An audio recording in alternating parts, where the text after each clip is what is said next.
குறைவான செலவில் திருமணம் முடித்தால் அவர்கள் என்ன, நம் பார்வையில் சுக்கே बड़े सुखी आदमी अब कंजूसा 8 आने का पेन खजूर दे डाल को भगा दले। इनके वास्ते मैं 15,000 की साड़ी बन लग गई। मेरा नेकलेस कितना मालूम की 2 लाख। ये 2 लाख का नेकलेस कई को 4 आने का पेन खजूर खाने बुला लगे। सो எப்படி இல்லமா, இதுதான் நபி வழி திருமணம். நபிகளார் சொன்னார்கள், எத்தனை கோடி கோடி பொருளாதார முன்னேற்றத்தில் இருந்தாலும் திருமணத்தை நீ எளிமையாக நடத்த வேண்டும் என்று சொன்னார்கள். அதுதான் இங்க நடக்கப்பட்டது என்று சொன்ன சோறு கொடுக்கலன்னா என்னங்க கல்யாணம்? அது சொல்றோமா இல்லையா? சொல்லார். பெரும்பருக்கும் மரியாதைக்குரிய ஏக இறைவனாகிய எல்லாம் வல்ல அல்லாவின் நல்லடியார்களே, எனது அருமை சகோதர சகோதரிகளே, அல்லாஹ்வுடைய பேரருளால் தமிழ்நாடு தௌஹீத் ஜமாத் திருப்பத்தூர் மாவட்டம் திருப்பத்தூர் நகர கிளையின் சார்பாக ஏற்பாடு செய்யப்பட்ட மார்க்க விளக்க பொதுக்கூட்டத்திலே மக்கள் ஆர்வத்தோடு அலைக்கடல் என ஒன்று குழும்பி இங்கே அமர்ந்து கொண்டிருக்கின்றோம். இந்த அருமையான தருணத்திலே இஸ்லாமிய திருமணம் என்கின்ற தலைப்பு எனக்கு வழங்கப்பட்டிருக்கின்றது. அதிகமான பெண்கள் அமர்ந்து கொண்டிருக்கக்கூடிய இந்த சபைக்கு தேவையான ஒரு தலைப்பு தான். இன்றைக்கு நாம் வாழக்கூடிய இந்த இந்திய நாட்டிலே பன்மொழிகள் கொண்டவர்கள், ஏராளமான கடவுள் நம்பிக்கைகள், வெவ்வேறு மதங்களை கொண்டவர்கள் இந்திய நாட்டிலே சுதந்திரமாக நட்புத்துவத்தோடு இங்கே வாழ்ந்து கொண்டிருக்கின்றோம். அப்படி வாழக்கூடிய ஒவ்வொரு மதத்தினருடைய திருமண சடங்குகளை, செயல்களை எல்லாம் நம்மால் பார்க்க முடிகின்றது. அப்படி பார்க்கக்கூடிய அந்த திருமண செயல்களில் ஒவ்வொரு மதத்தினர் நடத்தக்கூடிய திருமணங்களில் அவரவர்களுக்கு அந்த போதனைகள் எப்படி வழங்கப்பட்டதோ, அவருடைய அந்த மதங்களில் எவ்வாறு திருமணங்கள் நடத்த வேண்டும் என்று பாடம் சொல்லப்பட்டதோ, அந்த அடிப்படையில் தான் அவரவர்கள் திருமணங்களை நடத்தக்கூடிய காட்சிகளை நம்மால் பார்க்க முடிகின்றது. கிறிஸ்தவர்களுடைய திருமணங்களை பார்த்தால், திருமணம் முடிக்க வேண்டும் என்று சொன்னால் அவர்கள் தங்களுடைய தேவாலயங்களுக்கு சென்று அவர்களுக்கு உபதேசங்கள் செய்யக்கூடிய, அவர்களை சந்தித்து அவர்கள் சொல்லக்கூடிய அடிப்படையில் ஆணும் பெண்ணும் மோதிரத்தை மாற்றி திருமணம் முடித்துக் கொள்வார்கள். இது அவர்களுக்கு இப்படிதான் சொல்லப்பட்டதா என்று சொன்னால், அவர்களுக்கு திருமணம் என்று சொன்னால் இப்படிதான் முடிக்க வேண்டும் என்று பாடம் சொல்லப்பட்டிருக்கின்றது. அதை அவர்கள் சரியான முறையிலே அவர்கள் அறிந்து கொண்ட அந்த பாடத்துக்கு ஏற்றவாறு செயல்களை அமைத்து கொண்டார்கள். நம்மோடு வாழ்ந்து கொண்டிருக்கக்கூடிய நம்முடைய தொப்பல்குடி உறவுகள் என்று சொல்லக்கூடிய இந்து மக்களுடைய திருமணங்களை பார்ப்போம் என்று சொன்னால், அவர்களுக்கு எப்படி பாடம் வழங்கப்பட்டதோ அந்த அடிப்படையில் தான் அவர்களுடைய திருமணங்களும் நடக்கக்கூடிய காட்சிகளை நம்மால் பார்க்க முடிகின்றது. மணமகன் மணமகளுக்கு தாலி கட்டுவது, அம்மி மிதித்து அருங்கதி பார்ப்பது, திருமணம் பேசப்பட்டால் தன்னுடைய வீட்டு வாசலில் பந்தகால்களை நடுவது, இதுவெல்லாம் அவர்களுடைய போதனைகளில் அவர்களுக்கு சொல்லப்பட்ட செயல்களை அவர்கள் சரியான முறையிலே அவர் செய்து கொண்டிருக்கிறார்கள். இப்படி ஒவ்வொரு மதத்தினரும்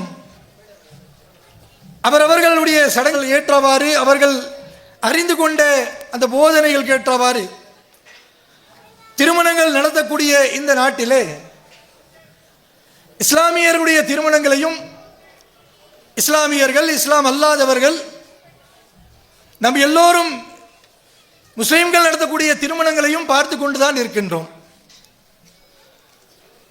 அப்படி பார்க்கக்கூடிய திருமணங்கள் எல்லா முஸ்லிம்களும் அவருடைய வேதம் சொல்லக்கூடிய, குர்ஆன் சொல்லக்கூடிய அடிப்படையில் தான் திருமணங்கள் இருக்கின்றதா என்று பார்த்தால், நம்முடைய உயிரினும் மேலான நபிகள் நாயகம் ஸல்லல்லாஹு அலைஹி வஸல்லம் அவர்கள் எப்படி திருமணங்கள் நடத்த வேண்டும் என்று காட்டி தந்தார்களே, அந்த பாடத்துக்கு ஏற்றவாறு தான் நம்முடைய திருமணங்கள் உலகத்தில் வாழ இந்தியாவில் வாழக்கூடிய அனைத்து முஸ்லிம்களுடைய திருமணங்களும் நடந்து கொண்டிருக்கின்றதா என்று பார்த்தால் நிச்சயமாக இல்லை. அதற்காக தான் இது போன்ற பொதுக்கூட்டங்கள், ஜுமாவுடைய உரைகள், சாதாரணமாக நடக்கக்கூடிய ஆண்களுக்கான பெண்களுக்கான பயான் நிகழ்ச்சிகளிலே அவ்வப்போது இஸ்லாமிய திருமணங்கள் என்ன என்பதை ஒவ்வொரு நேரத்திலும் எடுத்துரைக்கக்கூடிய கடமை நம் மீது இருக்கின்றது. இஸ்லாமியருடைய திருமணங்களை நாம் பார்ப்போம் என்று சொன்னால் குர்ஆனும் ஹதீஸும் அடிப்படையில் தான் இருக்க வேண்டும். அல்லாஹ்வும் அல்லாஹ்வுடைய தூதர் அவர்கள் சொல்லக்கூடிய அடிப்படையில் தான் இருக்க வேண்டும். எப்படி நமக்கு இறைவன் சொல்கின்றானோ, எவ்வாறு இறைவனுடைய கட்டளை நமக்கு இருக்கின்றதோ, எவ்வாறு நபிகள் நாயகம் ஸல்லல்லாஹு அலைஹி வஸல்லம் அவர்கள் தன்னுடைய திருமணங்களை முடித்து தன்னுடைய தோழர்கள் தோழியர்களுடைய திருமணங்களை எல்லாம் நடத்த வேண்டும் என்று பாடம் கற்று தந்தார்களோ, அது போன்ற திருமணங்கள் தான் உலகத்தில் வாழக்கூடிய அனைத்து முஸ்லிம்களும் கடைபிடிக்க வேண்டும். அப்படி கடைபிடிக்கின்றோமா என்று பார்த்தால்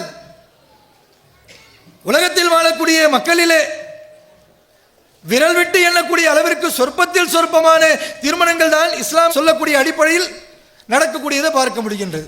அப்படி நடக்கக்கூடிய அந்த திருமணங்களும் பெரும்பான்மையான முஸ்லிம்கள் அதை எப்படி பார்ப்பார்கள் என்று சொன்னால், இது என்ன புதுசா இருக்கு, இது என்ன முஸ்லிம்களுடைய திருமணம் மாதிரியே தெரியலையே, இது என்ன சாதாரணமா இருக்கு, பள்ளிவாசல்ல போய் உட்கார்ந்து எந்த ஒரு விருந்துமே இல்லாமல், எந்த ஒரு குடுக்க வாங்கல் இல்லாமல், ஆடம்பரம் இல்லாமல் பள்ளிவாசலுக்கு போனாங்க, ஏதோ சொன்னாங்க, ஓகேன்னு சொல்லி கையெழுத்து போட்டாங்க, ஒரு பேரிச்சப்பழத்தை கொடுத்து முடிச்சுட்டு வந்துட்டாங்களே, இது என்ன புதுசா இருக்கு அப்படின்னு சொல்லி வாயை பொளந்து பார்க்கக்கூடிய அளவிற்கு அதை அறிந்து கொள்ளாமலே பல முஸ்லிம்கள் இன்றைக்கு வாழ்ந்து கொண்டிருக்கிறோம்.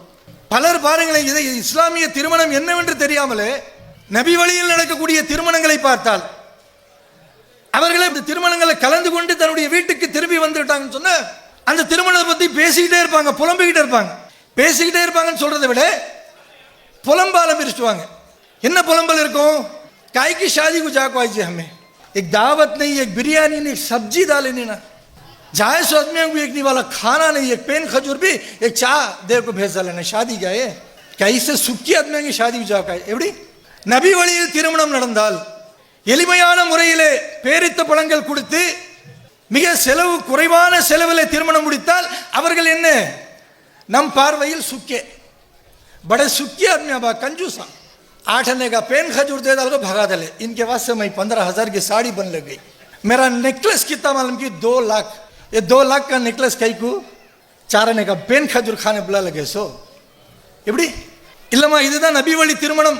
நபிகளார் சொன்னார்கள், எத்தனை கோடி கோடி பொருளாதாரம் முன்னெடுத்தல் இருந்தாலும் திருமணத்தை நீ எளிமையாக நடத்த வேண்டும் என்று சொன்னார்கள். அதுதான் இங்கே நடக்கப்பட்டது என்று சொன்ன சோறு கொடுக்கலன்னா என்னங்க கல்யாணம்? அது சொல்றோமா இல்லையா? இப்படி எளிமையை பார்த்தால் வித்தியாசமாக பார்ப்பது, அனாச்சாரங்களை பார்த்தால் இதுதான் திருமணம் என்று ஏற்றுக்கொள்ளக்கூடிய மனதில் தான் நாம் எல்லாம் இன்றைக்கு வாழ்ந்து கொண்டிருக்கிறோம். அல்லாஹ் ரப்பல் ஆலமீன் திருமணத்தை பற்றி பேசும் பொழுது திருமணம் முடிக்கக்கூடிய ஆணுக்கும் பெண்ணுக்கும் பல்வேறு விதமான கட்டளைகளை அல்லாஹ் ரப்பல் ஆலமீன் சொல்லக்கூடியதை பார்க்கிறோம். நம்ம அதுல முதல் கட்டளை என்ன சொன்னா, சூரத்துல் நிசாவிலே அல்லாஹ் ரப்பல் ஆலமீன் திருமணம் முடிக்கக்கூடிய அந்த மணமகனை பார்த்து சொல்றான், திருமணம் முடிக்கணுமா, திருமணத்தை நீ முடிக்க வேண்டும் என்று சொன்னால் எந்த பெண்ணோடு நீ திருமணம் முடிக்கிறாயோ அந்த பெண்ணுக்கு நீ மகர் கொடுத்து திருமணம் முடிக்கணும்ன்றாங்க. மகர் என்று சொன்னால் மனக்கொடை. நாம பெண்ணுக்கு நம்ம ஊர் பாஷையில் சொல்லணும்னு சொன்னா, நான் போய் பெண் இடத்துல வரதட்சணை கேட்பாங்களே, அந்த வரதட்சணை அல்லாஹ் சொல்ற நீ பெண்ணுக்கு கொடுத்து திருமணம் முடி, நீ கொடுத்து முடிக்கணும். அது எப்படி சாதாரணமா சொல்லி முடிக்கல, நீ கொடுக்கக்கூடிய அந்த மகர் என்பது இந்த வரதட்சணை இருக்குல்ல, அது நீ குறைவா கொடுத்துறாதுன்ற அல்லாஹ். எவ்வளவு கொடுத்தாலும் சரி, ஒரு மலை அளவிற்கு ஒரு நோட்டு கட்டு இருக்கு, ஒரு 500 ரூபாய் கட்டு அப்படியே கட்டுக்கட்டா நம்ம அடுக்கி ஒரு மலை அளவிற்கு வளர்த்து ஒரு பெரிய தொகையை அந்த பெண்ணுக்கு மகரா கொடுக்கிறோம். அல்லாஹ் சொல்றான் அதுவும் குறைவுதான். நீ அந்த பெண்ணுக்கு எவ்வளவு மகர் கொடுத்தாலும் அது குறைவுதான் அல்லாஹ். அப்படி கொடுத்துதான் நீ திருமணம் முடிக்க வேண்டும் என்று சொல்லப்படுகின்றது. அல்லாஹ் சொல்லக்கூடிய இந்த கட்டளையை நபிகள் நாயகம் ஸல்லல்லாஹு அலைஹி வஸல்லம் அவர்கள் தன்னுடைய வாழ்க்கையில் முழுமையாக கடைபிடித்தார்கள். அதைத்தான் நமக்கு பாடமாக எடுத்துரைத்தார்கள். அல்லாஹ்வுடைய ரசூல் இடத்துல ஒரு நபி தோழர் வருகிறார். வரக்கூடிய நபி தோழர் ஒரு பெண்ணை காண்பித்து, பெண்ணோடு நான் திருமணம் முடிக்க போகிறேன், எனக்கு திருமணம் முடிச்சு கொடுங்கன்றாங்க. ரசூல் உடனே கேட்கிறாங்க, அந்த பெண்ணை திருமணம் முடிப்பதற்காக நீங்கள் என்ன மகர் கொடுக்க போறீங்க? திருமணம் முடிக்கன்னு சொன்ன உடனே அப்படியா பெண் வீட்டாரை கூப்பிடுங்க பேச்சுவார்த்தை நடத்தும் அப்படின்னு சொல்லல.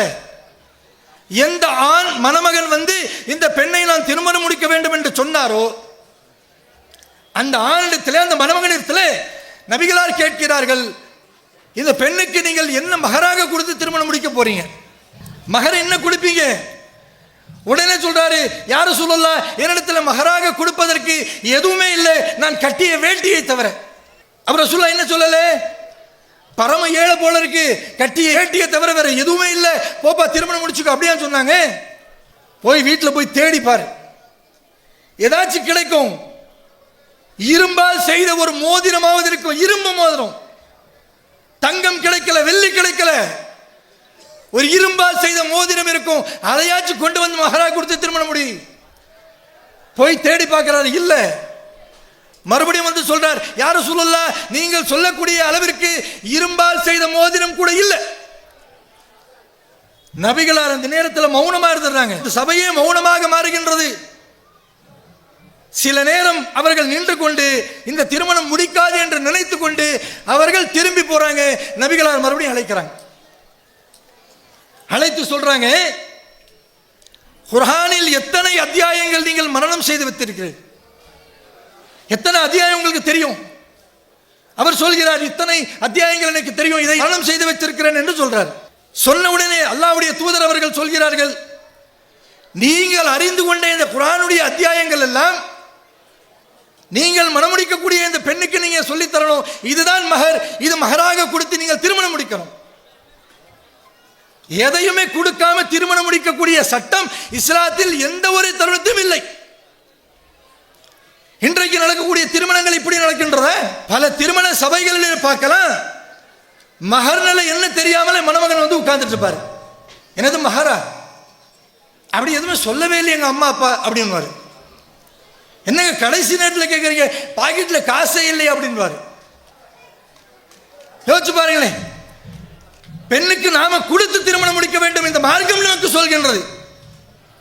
ஆனால் இன்றைக்கு இஸ்லாமிய திருமணங்கள் எப்படி நடந்து கொண்டிருக்கின்றது சொன்னால், இஸ்லாமிய திருமணம் என்று சொன்னாலே மாற்று மதத்தில் இருக்கக்கூடியவர்கள், முஸ்லீம் அல்லாதவர்கள் திருமணங்களுடைய ஒவ்வொரு செயல்களை கூர்ந்து கவனிப்பார்கள் என்று சொன்னால், அவர்கள் இஸ்லாத்தை விரும்பி வர வேண்டும் என்று அவர்கள் நினைத்தாலும் இந்த திருமணங்களில் நடக்கக்கூடிய அந்த செயல்களை எல்லாம் பார்த்து அவர்கள் அதையெல்லாம் பார்த்து பயந்து, இஸ்லாத்தை நான் நேசிக்கின்றேன் ஆனால் நான் முஸ்லீமாக ஆக மாட்டேன் என்று சொல்லி ஓடி விரைந்து ஓடக்கூடிய நிலை. திருமணம் என்று சொன்னாலே பல்வேறு விதமான அனாச்சாரங்கள் இன்றைக்கு இஸ்லாமிய மக்கள் மத்தியில் வந்து விட்டது. எதை கேட்டாலும் சடங்கு சடங்கு சடங்கு. திருமணம் பேச்சு ஆரம்பிக்கக்கூடிய நேரத்தில் அந்த நேரத்திலிருந்து ஆரம்பிக்கிறது. ஆண் வீட்டில இருந்து போய் பெண் பார்ப்பாங்களே, பெண் பார்க்கக்கூடிய அந்த நேரத்திலிருந்து ஆரம்பிப்பாங்க. என்னது? ரசம் ரிவாஜ். அப்போ ஆரம்பிக்கக்கூடிய ரசம், அந்த ரசம் இந்த ரசம் அந்த ரசம், சாம்பார் ரசம், முருங்கைக்காய் ரசம் சொல்லி போய்கிட்டே இருக்கும். அந்த ஒரு பெண்ணை நாம முடிக்க போறோம்.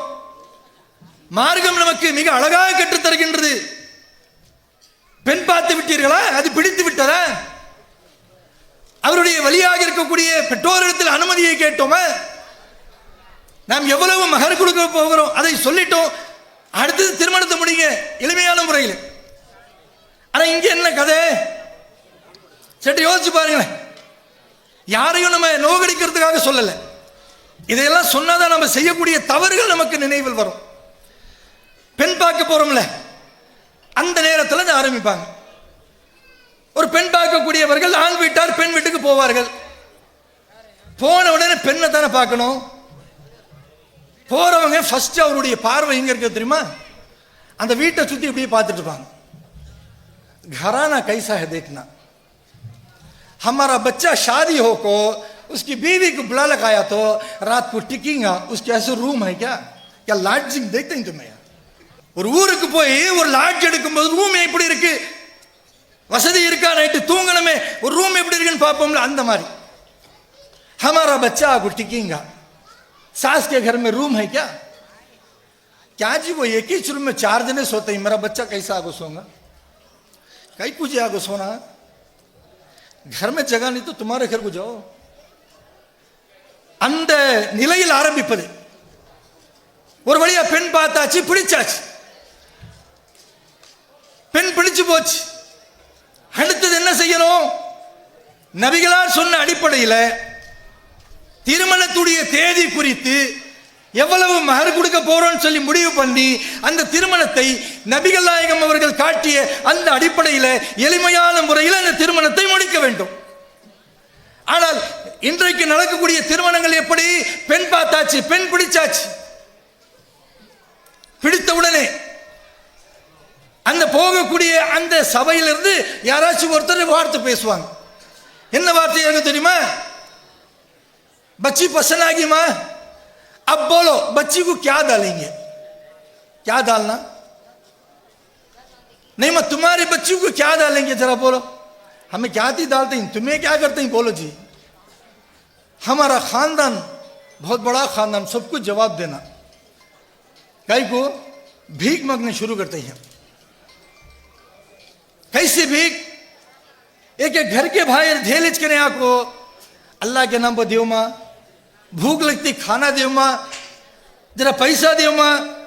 भीख मांगते नहीं मिस्किन, उनसे भी बड़ी भिखारी हाल हमारे निगाह में नम பார்வையில் ஒவ்வொரு வீட்டு வாசலில் நின்று அல்லாஹ்வுடைய பெயரில் ஏதாச்சும் ஒன்று கொடுங்க அப்படின்னு சொல்லி ஏழை மிஸ்கினாக இருந்து யாசகம் கேட்கிறாரே, அவரை விட மோசமான கேட்கக்கூடியவர் யார் என்று சொன்னால் தன்னுடைய மகளை அழைத்து கொண்டு பெண் வீட்டில் என்ன கொடுப்பீங்க, என்ன செய்வீங்க அப்படின்னு கேட்கக்கூடியவர்களாக இவர்கள் தான் மிகப்பெரிய ஒரு பிச்சைக்காரங்க. அவர்களை விட இவர்கள் தான் பெரிய பிச்சைக்காரங்களா இருப்பாங்க.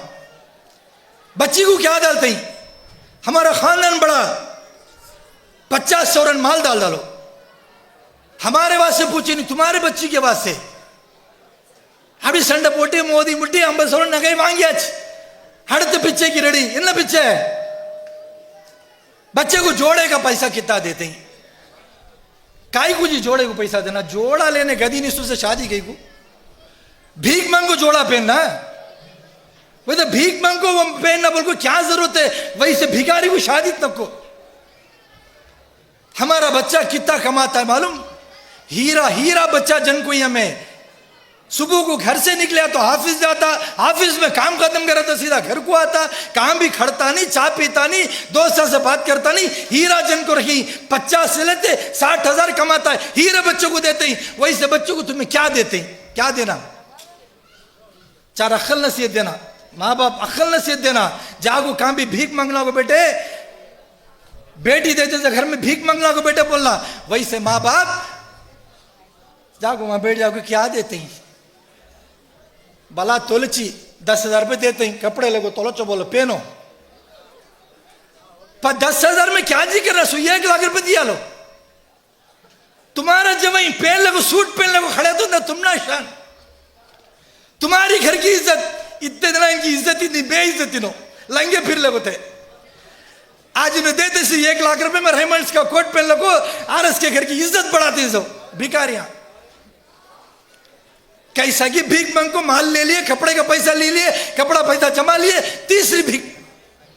हमारा घराना खानदान बड़ा, 1000-1500 आदमी रहेंगे, क्या जी करना? बड़ा शादी खाना पकड़ो, मटन बिरयानी 1000 आदमी को डालो, अच्छा शादी खाना रहा। हमारे आदमी क्या भी उफ कर को बोलाना नहीं मांगते जो भीख, इसमें उफ कर को बोलना नहीं। तुम सही में देखने गए तो तुम्हें धेलिच के खड़ो जी, निकाह खत्म है बात, हमें बिरयानी देते ही खा ले वो जाते रहो बोलना, उफ कर को बोलना नहीं। हम बड़ा शादी खाना पकड़ो, 1000 आदमी को मटन बिरयानी डालो, कैसा डालो? चुपके डालो नहीं, 1000 आदमी को हमें बुलाना। उसके वास्ते तुम्हें क्या करो? 500 रोके मार को दे आलो भिखारियों को, रोके मारने में पैसा नहीं। काई की जी शादी है? अल्लाह और अल्लाह के रसूल बोले से शादी, शादी भी हाँ ऐसा होता है। ये सब करने के लिए वो लड़की के घर वाले देखते हैं क्या करना, बच्चा अच्छा 60,000 50,000 कमाता है, क्या भी करेंगे, वड्डी को लेंगे, जागो में हमें माला गिरवी रख डालेंगे, घर बेच डालेंगे, रोड पर आ जाएंगे, हमें कांति भी 100 को मरेंगे, इनको देखो तोड़ेंगे। सोचते नहीं हमारी शादी के बाद से जिसे हमें शादी करने जाते ही वो घर वाले को हमें भिखारी बनाते ही, खरजदार बनाते ही, गुने में ढकलते ही, ऐसा मंग को खा को हमारी जिंदगी चलाना सोचने के लिए कि अल्लाह जो बोले उनको मालूम इसलिए कई के रस्म पूरा मंग को भिखारी पूरा होगा, शादी तय करेंगे क्या, नहीं होती। वो कैसा जी शादी तय करते, मंगने की रस्म है। इस्लाम में मंगने की रस्म का है क्या भाई कर रहा, मंगने की रस्म में 1 महीने के बाद मंगना रखेंगे, हमें एक सौवदनी बुला लगाएंगे, तुम्हें एक दावत दिलाएंगे, हमें 1.5 किलो की पट्टी ले लगा को तुम्हारी बेटी को डालेंगे। क्या करना मालूम तुम्हें, हमारे बेटे को 1 सौ की अंगूठी डालना, कई को भाई डालना, ये पूरा रस्म हमारे खानदान में चलता, तुम्हें दाल को चुकना, कई सदी भी करो। इस्लाम में मंगनी की दावत कहाँ है, मंगनी की अंगूठी कहाँ है, मंगनी की 1.5 किलो पट्टी पिराना बोलोगे कहाँ है, फूल की बत्ती फूल की चोटी ले लगा को फोटो पकड़ना, ऐना करना खड़ा को सूरत दिखती नहीं, चोटी भी इनकी पीठ दिखती, सो सालार रख लगा। हमारा अम्मी जवानी में कैसा थे देखो, बच्चे बोलेंगे उनके शादी के टाइम वो फूल की चोटी पहन को अल्लाह मलवट लगा को क्या देखे खूबसूरत, बाकी पूरा बदसूरत। திருமணத்தை எப்படியெல்லாம் கேவலப்படுத்த முடியுமோ, இஸ்லாம் சொன்னதை எப்படியெல்லாம் மாற்ற முடியுமோ, இஸ்லாத்தை எவ்வளவு கேவலப்படுத்த முடியுமோ அத்துணை செயல்களும் செய்யக்கூடிய முஸ்லிம்களாக இன்றைக்கு மாறிவிட்டார்கள். அன்புக்குரியவர்களே, சற்று யோசித்து பாருங்கள். இதையெல்லாம் தவறு என்று சொல்லக்கூடிய நமக்கு யாரேனும் ஒருவர் உடை வாங்குவதற்காக 1 லட்சம் ரூபாய் அன்பளிப்பாக தருகின்றோம் என்று சொன்னால் அதை வாங்குவதற்கு நாம் என்ன வேணாமா சொல்ல போறோம்? நமக்கு என்ன விருப்பம் இல்லையா?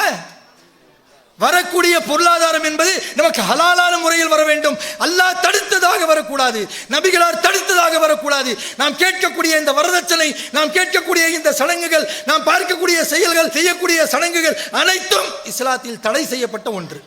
நபிகளார் அழகான முறையில் சொன்னார்கள், திருமணம் என்று சொன்னால் அந்த திருமணத்திலே எளிமை இருக்க வேண்டும், ஆடம்பரம் இருக்கக்கூடாது, பெரிய அளவிற்கு வீண்வரையும் இருக்கக்கூடாது, செலவுகள் இருக்கக்கூடாது. எத்தனை கோடீஸ்வரராக இருந்தாலும் திருமணத்திலே நீங்கள் எளிமையை கடைபிடிக்க வேண்டும். நீங்கள் உங்களுடைய பொருளாதாரத்தை அதிகமாக செலவு செய்ய வேண்டும் என்று சொன்னால் அந்த செலவு நீங்கள் அந்த பெண்ணுக்கு தரக்கூடிய மகர் தொகையாக இருக்க வேண்டும். அதுதான் இஸ்லாமிய திருமணம். நாம் அதிகமான பொருளாதாரத்தை கொடுத்து திருமணம் முடிக்கிறோமா? பல திருமணங்களை பார்க்கிறோம், பார்க்கக்கூடிய நேரத்தில் நமக்கே வருத்தமா இருக்கும். ஏன்? அந்த திருமணத்தில் நடக்கக்கூடிய அவ்வளவு கூத்துக்கள், அனாச்சாரங்கள், மஹர் என்று சொல்லக்கூடிய அந்த அல்லாஹ் ரப்பல் ஆலமீன் சொல்லக்கூடிய அந்த கடமையை எப்படி இஸ்லாமிய சமூகம் கொண்டு வந்து விட்டார்கள் என்று சொன்னால், திருமணம் முடிக்கக்கூடிய அந்த சபையில் எந்த ஹஜரத் வந்து திருமணம் முடிக்கிறாரோ அவர் கேட்பாரு, மஹரா என்ன கொடுக்குறீங்க அப்படின்னு சொன்னா, ஹஜரத்து மஹர்னா என்ன தெரியாது, சரி நீங்க கேட்குறீங்க 5001 ரூபாய் எழுதிக்கிங்க அப்புறமா தருவோம். பண்றோமா இல்லையா? எழுதிக்கிங்க அப்புறமா தரும் அப்படின்னு சொல்லி பிறகு பின்னால் தர முடியுமா என்று பார்த்தால் ஏராளமானவர்கள் தருவேன் என்று சொல்வார்கள், தராமலே தன்னுடைய வாழ்க்கையை முடித்து விடுவார்கள். அல்லாஹ் சொல்றான் கொடுத்து திருமணம் முடி. ஆனா இங்க என்ன நடக்குது? அல்லாஹ் சொல்லக்கூடிய வார்த்தையை புறக்கணித்து விட்டு, நபிகளார் காட்டிய செயல்களை எல்லாம் மறந்துவிட்டு, இஸ்லாத்தை விட்டு வெளியே சென்று மற்ற மதங்களில் நடக்கக்கூடிய அந்த சடங்குகள் எல்லாம் இன்றைக்கு இஸ்லாமிய திருமணங்கள்ல நடக்கக்கூடிய காட்சிகளை நம்ம பார்க்கிறோம். எத்தனை அனாச்சாரங்கள். திருமணம் என்று சொன்னால் ஒரு பள்ளிவாசல்ல எளிமையாக நடக்கணும். ஆனா திருமணம் என்று சொன்னால் இங்கே எப்படி நடக்குது? பெரிய ஒரு பேண்ட் வாத்தியம், ஒரு குதிரையில மாப்பிள்ளை உட்கார்ந்து போறது, அதுக்கு ஒரு மேலத்தாளங்கள் வாசிப்பது, மாப்பிள்ளை யாருன்னு தெரியாமலே அவருடைய முகம் ஃபுல்லாவே அந்த பூவை போட்டு மூடுவது, இதெல்லாம் இஸ்லாத்தில் இருக்கா? இதைத்தான் இஸ்லாமிய திருமணம் என்று சொல்ல போறோமே? இப்படிப்பட்ட திருமணங்கள் இஸ்லாமிய திருமணங்களே இல்லையே. ஹஜ்ரத் நடத்தி வைக்கிறாரே, ஒவ்வொரு ஹஜ்ரத்திலும் நம்ம கோரிக்கை வைக்கிறோம், ஆலிம்களாக இருக்கிறீர்கள், உலமாக்களாக இருக்கிறீர்கள். உங்களுடைய தோற்றத்தை, உங்களுடைய செயல்களை பார்த்து மக்கள் எல்லாம் நம்பிக்கொண்டிருக்கிறார்கள். ஹஜ்ரத் எதை சொன்னாலும் அது இஸ்லாமாக இருக்கும், கரெக்டா இருக்கும் நம்புறாங்க. அப்படி நம்ப வைக்கக்கூடிய அந்த ஹஜ்ரத்துமாரிடத்தில் நம்ம ஒரு கோரிக்கை வைக்கிறோம். நீங்கள் மஹர் கொடுத்து திருமணம் முடித்தால் அந்த திருமணத்தை முடித்து வையுங்கள். மஹர் என்று சொல்லி ஒரு காகிதத்திலே, ஒரு பேப்பரில் எழுதுவார்கள், தரமாட்டார்கள் என்று சொன்னால் அல்லாஹ்வுக்காக சொல்கிறோம், உலமாக்களே, ஹஜ்ரத்துகளே, அந்த திருமணத்தை நீங்கள் தயவு செய்து நடத்தி வைக்காதீர்கள். நபிகளார் அப்படிப்பட்ட திருமணங்களை ஆதரிக்கவில்லை. நபிகளார் அந்த போன்ற திருமணங்களை நமக்கு கற்றுத்தரவில்லை. அப்ப நீங்க என்ன பண்றீங்க? மஹர் கொடுத்தாலும் சரி, கொடுக்கலனாலும் சரி, இவருடைய பாக்கெட்ல ஒரு 1000 ரூபாய் போட்டா போதும். ஹஜ்ரத் நான் ஓதி விட்டேன், என்ன துவா சொல்லணுமோ அந்த துவா சொல்லாம ஏதாச்சும் ஒன்று ஓதி விட்டேன், அதுக்கு 1000 ரூபாய் தராங்களா, முடிஞ்சு போச்சு. இப்படிப்பட்ட ஒரு செயலை நீங்கள் செய்ய வேண்டாம் என்கின்ற கோரிக்கை தான் ஹஜ்ரத்துமார்களிடத்திலே, உலமாக்களிடத்தில் நாம் எடுத்து வைக்கிறோம். இஸ்லாமிய திருமணத்தை நடத்தி வைங்க.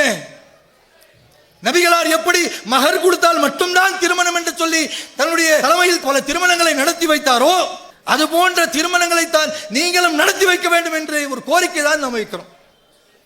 உடனே சொல்ல ஆரம்பிச்சிருவாங்க, பாத்தீங்களா, இஸ்லாமிய திருமணம் என்ற தலைப்பில் பள்ளிவாசல் இருக்கக்கூடிய ஹஜ்ரத்துகளை, உலமாக்களை திட்ட ஆரம்பிச்சிட்டாங்க. திட்டவா செய்யறோம், கோரிக்கை வைக்கிறோம். நபி வழியில் உங்களுடைய செயல்களை அமைத்துக் கொள்ளுங்கள். நபிகளார் காட்டிய அந்த செயலோடு உங்களுடைய செயல்களை அமைத்துக் கொள்ளுங்கள். திருமணத்தை முடித்து வையுங்கள். அனாச்சாரமான செயல்கள் நடந்தால் அந்த திருமணத்தை நீங்கள் ஒருபோதும் ஆதரிக்காதீர்கள். திருமண சபைகளிலே நடக்கக்கூடிய அனாச்சாரம் எத்தனை எத்தனை! விருந்து தருகின்றோம் என்ற பெயரிலே மண்டபங்களை பிடித்து ஆண்கள் பெண்கள் என்று பாரபட்சம் இல்லாமல், யார் மஹரம் யார் மஹரம் இல்லை என்கின்ற எந்த ஒரு பாரபட்சம் இல்லாமல் எல்லோரும் கலந்திருக்கக்கூடிய சபையாக, அனாச்சாரம் இல்லையா? மணமகனையும் மணமகளையும் பார்த்து பாரக்கல்லாஹு லக்க வ பாரக்க என்று சொல்லக்கூடிய இந்த பிரார்த்தனை செய்வதற்கு பதிலாக பிரியாணியில கறி இருக்கா, மிட்டாக்கானால மிட்டாய் இருக்கா அப்படின்னு சொல்லக்கூடிய ஒரு நிலைதான் இன்றைக்கு நடக்கக்கூடிய திருமணங்கள். இப்படிப்பட்ட திருமணங்களை உலமாக்களாக இருக்கக்கூடிய நீங்கள் ஆதரித்தால், அதை எதுவுமே அறியாமல் இருக்கக்கூடிய பாமர மக்கள் அதை உண்மை என்று நம்புவார்களா இல்லையா? அப்ப இஸ்லாமிய திருமணம் என்று சொன்னால் எப்படி நபிகள் நாயகம் அவர்கள் நமக்கு கற்றுத்தந்தார்களோ, எதை அல்லாஹ் ரப்பல் ஆலமீன் நமக்கு கட்டளையிட்டானோ, அது போன்ற மஹர் கொடுத்து எளிமையான முறையில் நடத்துவதுதான் இஸ்லாமிய திருமணங்களாக இருக்கும். அது போன்ற ஒரு செயலை நாம் அமைத்துக் கொள்ள வேண்டும். அமைத்துக் கொள்ளாத காரணத்தினால்தான் இன்றைக்கு நடக்கக்கூடிய திருமணங்கள் என்ற பெயரிலே ஏராளமான அனாச்சாரங்களை, விதாத்துகளை, கூத்துகளை நாம பார்க்கிறோம். திருமணத்தோட நிக்கா என்று சொல்றோமே, அதோடு முடிகின்றதா? இஸ்லாமிய திருமணங்களை தாண்டி சடங்குகள், சம்பிரதாயங்கள், ரசம் அப்படின்னு சொல்லி போகக்கூடிய திருமணங்களுடைய நிலைமை என்ன? நிக்கா வலிமா என்று சொல்லக்கூடிய இந்த செயல்களை எல்லாம் தாண்டி அடுத்தடுத்ததாக அந்த பெண் வீட்டை சுரண்டக்கூடிய மணமகனாக மாறிவிடுகின்றான். இருக்கா இல்லையா? முதல் குழந்தை பிறந்தா பெண் வீட்டார் தான் பிரசவம் பார்க்கணும்ன்றான். பார்க்கக்கூடிய பிரசவம் எங்க பார்க்கணும்? கவர்மெண்ட் ஹாஸ்பிட்டல்ல பார்க்க கூடாது, 1 லட்சம் ரூபாய் செலவு பண்ணி பிரைவேட் ஹாஸ்பிட்டல்ல பார்க்கணும்ன்றான். நீ பாப்பியா?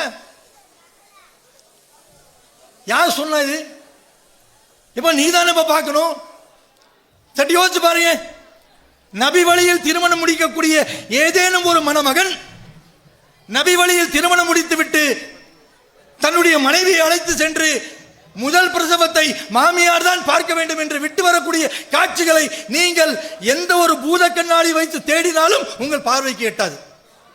ஏன்? அவன் தன்னுடைய திருமணத்தை இஸ்லாம் சொல்லக்கூடிய அடிப்படையில், நபிகளார் சொல்லக்கூடிய அடிப்படையில் அவன் அமைத்துக் கொண்டான். எந்த சாம்பார் ரசமும் இல்லை, எந்த சடங்கும் இல்லை. அல்லாஹ்வும் அல்லாஹ்வுடைய தூதர் அவர்கள் எப்படி சொன்னார்களோ அது போன்ற திருமணத்தை முடித்தான். அவன் தன்னுடைய வாழ்க்கையில் குர்ஆன் ஹதீஸை கடைபிடித்து இஸ்லாம் சொல்லக்கூடிய அடிப்படையில் தன்னுடைய வாழ்க்கையை நகர்த்தி கொண்டிருப்பான். இதை தாண்டி செல்லக்கூடிய திருமணங்கள் பாருங்க.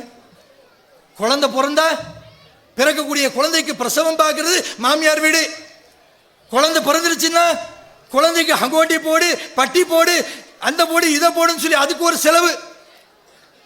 இப்படி சாகும் வரை ஆரம்பத்தில் கேட்கிறார்ல, பெண் பிடிச்சு போச்சு, ஜோடேக்கா பைசா தியோமா அப்படின்னு சொல்லி பிச்சை எடுக்கிறார்ல, அந்த கையேந்தக்கூடிய அந்த பிச்சையான அந்த பழக்கம் மௌத்தாய் கபர்ல போகக்கூடிய அந்த நொடி வரை ஒவ்வொரு நேரத்தில் பெண் வீட்டில், தன்னுடைய மாமியார் வீட்டில் பிச்சை எடுத்து கொண்டே இருப்பார். அப்ப இப்படிப்பட்ட ஒரு வாழ்க்கையை நம்ம வாழணுமா? இளைஞர்கள், அதிகமான இளைஞர்கள் அமர்ந்து கொண்டிருக்கிறீங்க, கேட்டுக்கொண்டிருப்பீர்கள், அறிந்து கொள்ளுங்கள். உங்களுடைய பெற்றோர்கள் சொன்னாலும் வரதட்சணை வாங்க வேண்டும், பெண் வீட்டிலிருந்து நகை வாங்க வேண்டும், பெண் வீட்டார் தரக்கூடிய அந்த நிக்காவுடைய உணவு கட்டாயமாக கேட்க வேண்டும். இப்படிப்பட்ட செயல்களை தன்னுடைய பெற்றோர்கள் சொன்னாலும் அதை நீங்கள் ஒருபோதும் ஏற்றுக்கொள்ளாதீர்கள்.